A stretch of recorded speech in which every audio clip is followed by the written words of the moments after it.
So now we know that potentially one of Justin Trudeau's replacements, Mark Carney, has alleged ties to sex trafficking and Jeffrey Epstein's island. Yeah, that's probably not a good look for him. You also have LA that has almost completely burned down. And then you have Justin Trudeau meeting with his caucus for the first time in a very long time, at least since all of this recent news has developed, along with quite a few other stories that we're going to be taking a look at in this video. Welcome back to the channel. Welcome back to another video, everybody. Before we get into it, I do want to encourage y'all to hit the like button and subscribe if you haven't already. It does really help grow the channel. And without further ado, let's just jump right into it. Starting off with the wildfires.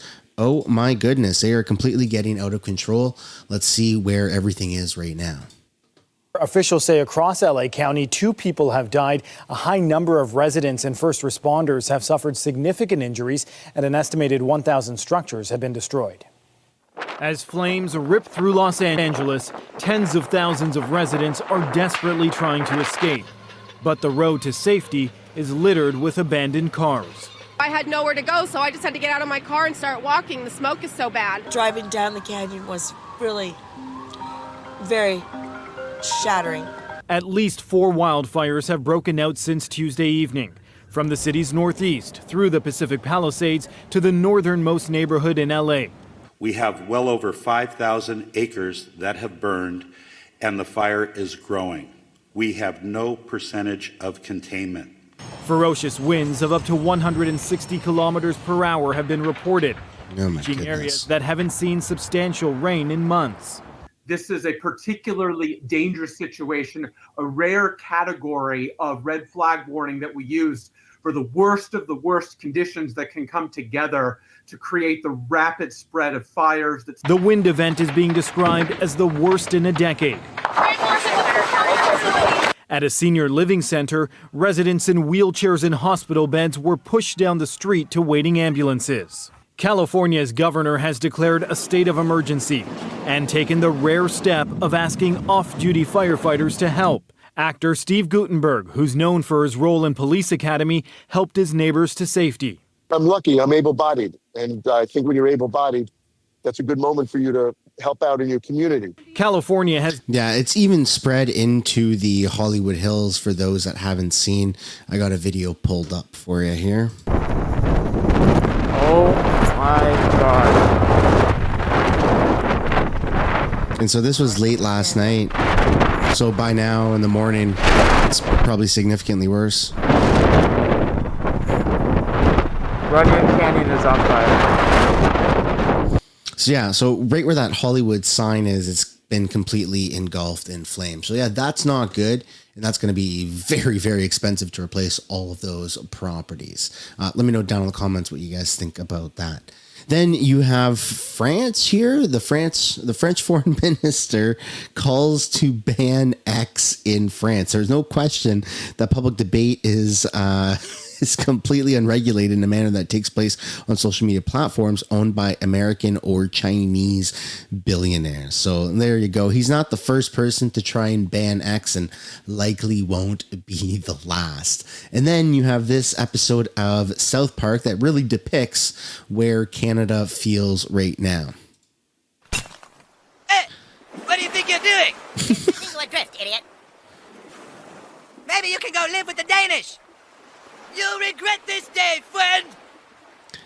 I'm not your friend, buddy! I'm not your friend, guy. I'm not your guy, pal. And then it does that whole little bit. So yeah, kind of funny. It's very nice to know that Justin Trudeau is on his way out, finally. And then you've got this story that's emerged from Canada. Brantford woman on house arrest for faking pregnancies, defrauding. Doulis pleads guilty to 4 new charges. Wow. I didn't even know that was a thing.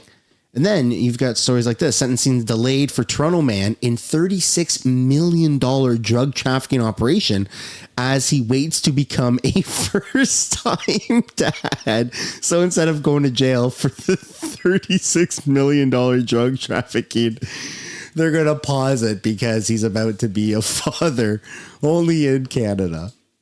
A man at the center of a $36 million cross-border drug trafficking operation was set to be sentenced and go to jail this week, but that has been pushed over until July. Why is there a 7-month delay? Well, 33-year-old Marvin Watson, the accused in this case, is having his first child with his partner. Now, the judge in this case allowed this delay, saying it's an exceptional circumstance, and local defense lawyer Laura Joy isn't involved in this case at all, but says in her experience, courts do have compassion and instances like this are common.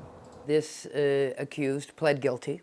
He is looking at a lengthy sentence. It allows him to get his affairs in order, and I think it shows compassion as well. And so please remember, he's pled guilty, so that means on a serious matter, he's spared the courts the resources. For a justice system to be effective, there must be compassion. There must be empathy. If we don't have that, what are we doing? Now, this specific case all started in March of 2023 when CBSA officers found 300 kilograms of meth hidden in a semi-truck entering Canada on the Ambassador Bridge. Now this guy is gonna get to postpone by 7 months his jail sentence because he's about to be a first-time father. Aw, only in Canada could you have such a cute and kind of sadistically twisted story happen. Let me know down in the comments what you guys think about that. I feel like under a conservative government, that probably wouldn't be allowed. At least that'd be heavily frowned upon. And then we got to take a look here at the first meeting that the Liberal caucus has had since Trudeau's resignation. Finance and Intergovernmental Affairs Minister Dominic LeBlanc says the best way to serve Canada is by concentrating on his current job. I will be solely focused on the real economic threat that American tariffs represent to the Canadian economy and to Canadian workers. It's something all candidates will have to grapple with. How do you feel about the leadership race coming up? While chrystia Freeland isn't sharing her plans, Good morning. A number of her former cabinet colleagues are considering running for the leadership. Over the past few days, I've received a lot of support from across the country. And of course, I've met with my team many times, my core team. And I've been reflecting. I have had a number of colleagues that have approached me to encourage me to consider it. I certainly have been considering it. I have ideas, and this campaign is going to be about precisely what are the things that we would want to contemplate for the future of Canada. Prime Minister, the leadership race triggered by Justin Trudeau's departure will have to be a shortened one, and there are concerns over safeguarding it from foreign interference. Current rules allow non-citizens to vote for the next Liberal leader. It's important that Canadians know that there is integrity in our processes, including the internal political processes. Now, that 5-hour-long caucus meeting has wrapped up, and MPs are telling us that party officials are hearing loud and clear that the process does have to change, and they're looking at doing just that. MPs are also telling us that they hope this process will bring the party closer to the center of the political spectrum, adding over the last 9 years, the Liberals have drifted to the left. Yeah, the extreme left. It was also reported that out of that 5-hour meeting, Justin Trudeau left after 30 minutes, and his words were, "I'm the Prime Minister, I have to leave." So there you go. Justin Trudeau's priorities are very much in order. And then we got to take a look here at this CBC article saying the Liberals could be crushed in the next election. Why would anyone want to lead them? Chrystia Freeland, Mark Carney, former BC Premier, Christy Clark, all possible candidates. Back in 2012, when the Ontario Premier announced he would resign, Kathleen Wynne says many people were asking the same questions. Who would run for the leadership of the provincial Liberal Party? And more importantly, given its grim prospects at the time, why would anyone want to? And that pretty much sums up the Liberals right now. Whoever runs is inheriting a catastrophic mess. This is absolutely horrible. There is very, very slim chance of coming back from this. And I don't mean just now. I mean in 4 years and even in 8 years. People have lost trust in the system. People have lost trust in the Liberal Party. Justin Trudeau has tarnished the Liberal Party so bad that I think you're going to have a conservative majority here in Canada, so long as we stay an independent country and don't get annexed by America. But assuming that that doesn't happen, that we're going to have a conservative majority government for the next 15, 20 years. That's just my prediction. I'd love to know what you guys think down below. Let's see what the mainstream media has to say about that. Vashi, you've been talking nonstop since this day began. What jumped out at me was the Prime Minister saying he had dinner with his kids last night and shared his news with them. It was a bit of personal insight into a political decision. And he did seem to get a tiny bit emotional at the press conference, right? So what stood out to you today? Yeah, I don't think that the Prime Minister came to this decision, Sandy, very lightly. I just spoke to Immigration Minister Mark Miller, who was part of the conversations over the last number of weeks and months, he said, about whether or not the Prime Minister should stay or go, that he sought the counsel of people like Mark Miller, and that ultimately it was just over the last few days that decision congealed. It did stand out to me that the primary reason he conveyed for arriving at the decision was the internal caucus dynamics, that essentially he had lost the support of caucus, and this is certainly what was conveyed to me by people around him, that it was basically he didn't see a path forward. So I do think that is significant, and that stood out to me, and there wasn't a lot of, oh, I did X, Y, and Z wrong, I could have done X, Y, and Z differently. Maybe that comes a different day, but it certainly wasn't today. Okay, Vashi, we're going to let you go now, but we want you to stick around because Oh no, the papier. That's probably my favorite moment of when Justin Trudeau walked up to the podium to resign. And then we got to talk just briefly about what's going on with this whole Trump saying he's going to acquire Greenland thing, because it's getting out of control. So here you have this fella right here, the Secretary of the United States, who has this to say about Donald Trump buying Greenland, Panama Canal, and the whole shebang.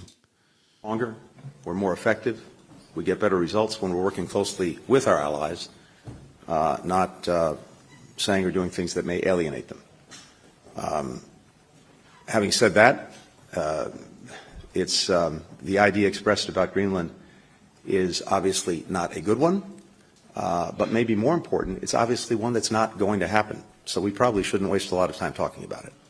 I wish I could say that it's not going to happen, but I just feel like when Donald Trump really puts his mind to something, it really does happen. But if that's the case, Canada's also in the crosshairs, and I just don't know what is going to happen. But let me know down in the comments what you guys think about this. Do you think that Canada should be a part of America, or do you think that maybe we should just stay completely separate countries? Let me know down below what you guys think.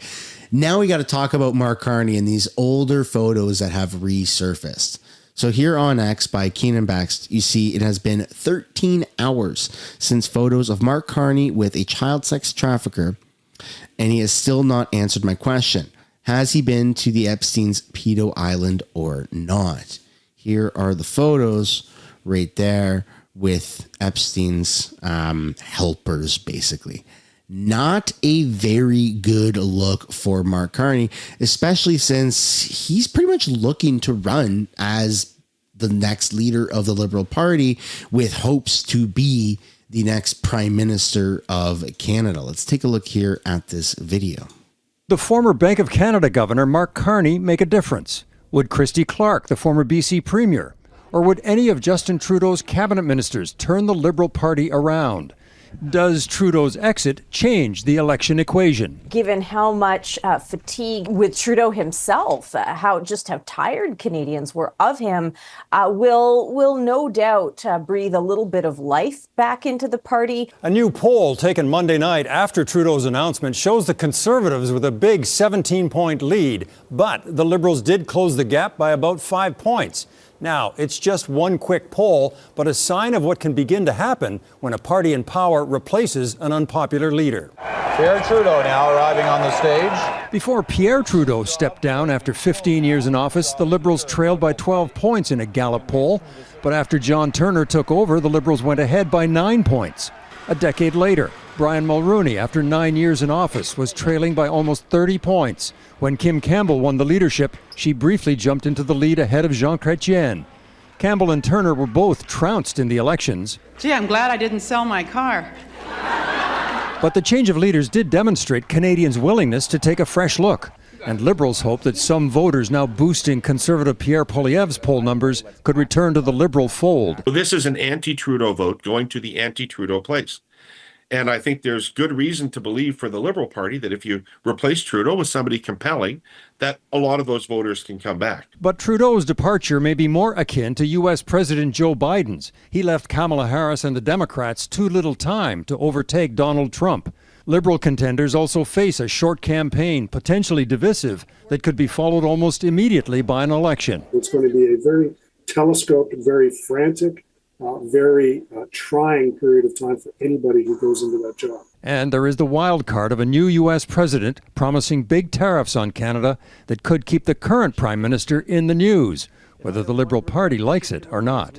Eric Sorensen, Global News, Toronto. Yeah, I mean, I think that whoever replaces Justin Trudeau is absolutely inheriting a mess. And so far, you've got chrystia, Freeland, who has a tremendous amount of baggage. You've got that random ass billionaire who owns that medical company, Baylis Medical, who profited $230 some million odd dollars off taxpayers during the whole blip. He was a Quebec Liberal MP, and he basically didn't run again for re-election. So he was an MP for 4 years and then used his company to get government contracts. And he's just some random freaking billionaire in Canada who looks dead on the inside. So that's not a good option either. And then you got Mark Carney, who now we know has potential ties to Epstein and the island and that whole kind of sex trafficking thing. Not very good. I think that the Liberal Party's reputation, the brand, is just absolutely destroyed. And the best thing that any current Liberal MP could do right now is to just resign, step away from politics, and let a whole new wave of people try to rebrand the Liberal Party and find a little bit more balance here in Canada with our political spectrum. That's the end of the video, everybody. Love to know what you guys think down below in the comments. If you enjoyed it, be sure to drop a like, subscribe, and I'll see you guys in the next one. Bye for now.